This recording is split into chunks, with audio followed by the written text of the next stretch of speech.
Il y a des choses dans la vie qu'on ne peut pas expliquer. Et pour tout le reste, il y a Google. Hello guys, moi c'est Cathy from Modern Geek. Si tu t'attendais à une citation cliché romantique, tu t'es grave trompé d'endroit. Je viens d'apprendre qu'un adage, en fait, les gens qui citent des citations, c'est qu'ils n'ont rien à dire. Et ça, c'est une citation aussi. Bref, quelle est la chronique du jour? On revient sur ce fameux épisode qui a fait beaucoup parler de lui. Comme on l'a vu précédemment, Modern Geek a débuté dans un de ses petits bureaux et ensuite organisé des hackathons dans le but de connecter les jeunes aux nouvelles technologies. Ça, c'est check. La mission étant réussie, il fallait trouver la suite. C'est-à-dire, trouver un nouvel espace où travailler et se former en digital. Et c'est comme ça qu'on est passé d'un 60 mètres carrés à tout l'étage du rez-de-chaussée. Ensuite, d'office qu'à Modern Geek, on ne fait rien à moitié.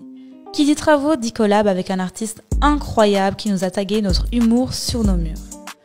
Tout était prêt pour le lancement, il ne manquait plus que les invités. La date de l'inauguration, on l'a fait le 13 janvier 2017. Pourquoi? Parce que c'est l'ambassadrice des États-Unis qui a insisté auprès du ministre du Digital, Alexander De Croo, pour le faire à cette date-là, parce que le 20 janvier, Trump prenait la présidence des États-Unis et donc il avait directement mis à l'écart certains ambassadeurs de grandes villes comme Bruxelles, Paris et Berlin. Et donc elle avait vraiment insisté pour qu'on puisse le faire avant son départ. Donc on l'a fait le 13 janvier. On était la dernière initiative à qui elle a rendu visite. À l'époque où les checks et les high-five étaient encore actuels, on s'intéressait de plus en plus à Modern Geek et au parcours particulier d'Ibrahim. Après la belle population, les rencontres et tout ce nouvel espace, des choses incroyables ont commencé à prendre forme. Mais bon, ça, c'est encore une autre histoire.